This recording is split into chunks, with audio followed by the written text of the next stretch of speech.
El 16 de febrero de 1835, Facundo Quiroga atraviesa la provincia de Córdoba. Su galera es interceptada en Barranca Yaco por una partida de hombres armados. Quiroga lanza un grito. Pregunta quién ha enviado la partida. Por toda respuesta, recibe un disparo en el ojo y muere. El asesinato es atribuido al clan que gobierna Córdoba, los hermanos Reina Fe. La conmoción es grande. En Buenos Aires temen por el regreso de la guerra civil. Una vez más, Juan Manuel de Rosas parece el único hombre capaz de mantener el orden. La legislatura porteña lo elige nuevamente gobernador y le otorga la suma del poder público. Rosas tiene el control absoluto de los poderes legislativo, ejecutivo y judicial.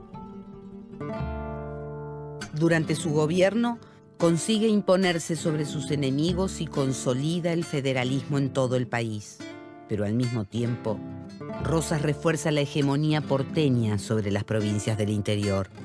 En nombre de la paz y el orden, el federalismo rosista persigue a cualquiera que esboce pensamientos opositores. La peor acusación es ser llamado unitario. A ellos se los considera locos, impíos, traidores e inmundos. Incluso se hace obligatorio el uso de una cinta roja, símbolo del federalismo, la divisa punzó.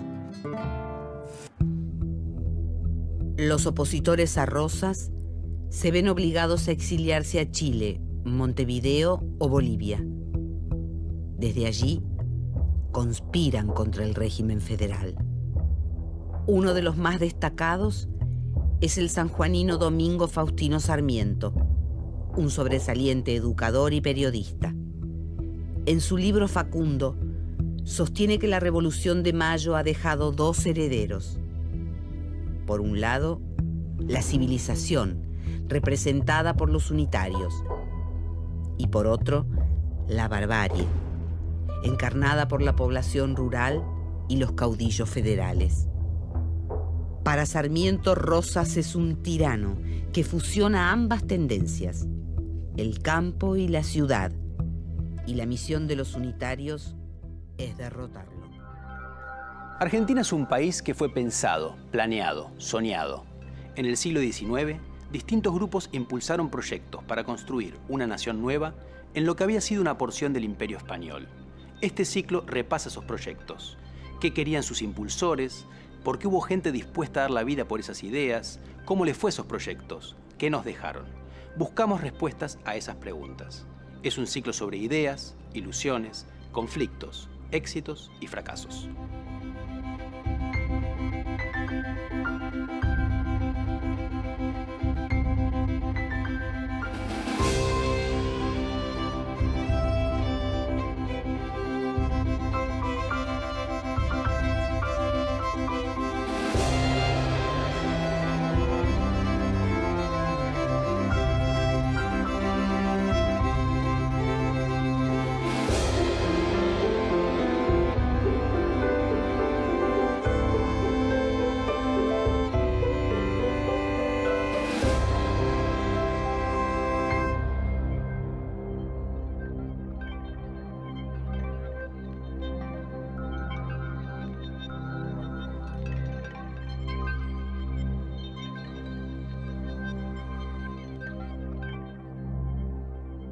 En 1837, un grupo de jóvenes pensadores se presentó como una nueva generación que venía a superar el conflicto entre unitarios y federales. Eran oriundos de distintas provincias, como el tucumano Juan Bautista Alberdi, los porteños Esteban Echeverría y Juan María Gutiérrez, o el sanjuanino Domingo Faustino Sarmiento. Seguían las ideas de un movimiento cultural muy fuerte en la Europa de principios del siglo XIX, el romanticismo, que había surgido como un intento de atenuar los excesos de racionalismo de la Ilustración y también rescataba los sentimientos y la pasión. La generación del 37 tradujo el romanticismo al Río de la Plata y, siguiendo sus ideas, se dedicó a participar en la política de la época. Eso los llevó a chocar con la figura dominante de la época, Juan Manuel de Rosas. Los románticos intentaron unir a todos los opositores a él y organizaron varios levantamientos. Por eso pasaron muchos años en el exilio. En el medio de su actividad permanente y de sus fracasos constantes, se dedicaron a pensar cómo había que construir una nación para el Río de la Plata.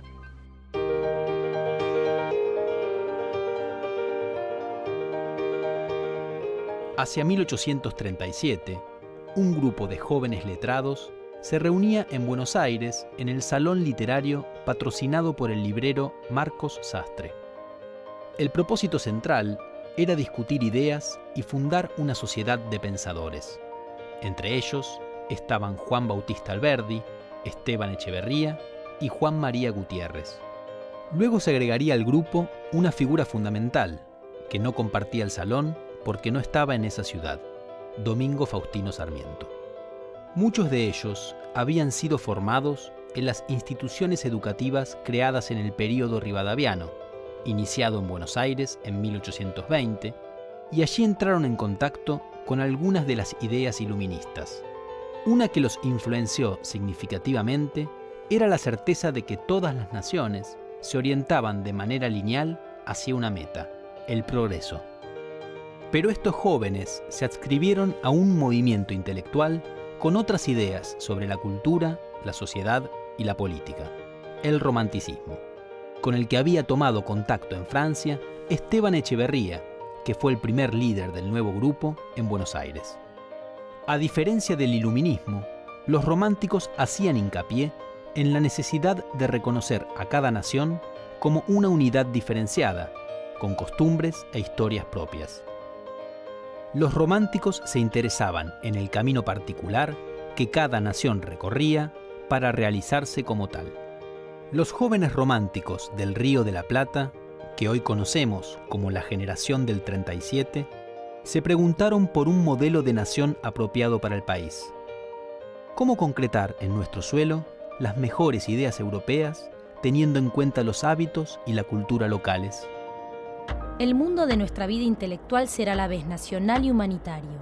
Tendremos siempre un ojo clavado en el progreso de las naciones y el otro en las entrañas de nuestra sociedad.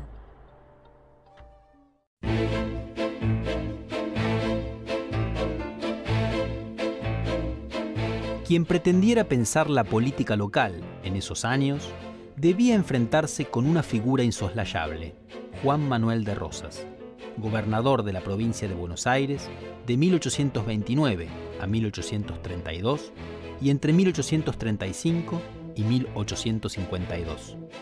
Fue un hombre con tanto poder que pudo controlar el destino político de Buenos Aires e imponerse sobre el resto del país como ningún otro antes.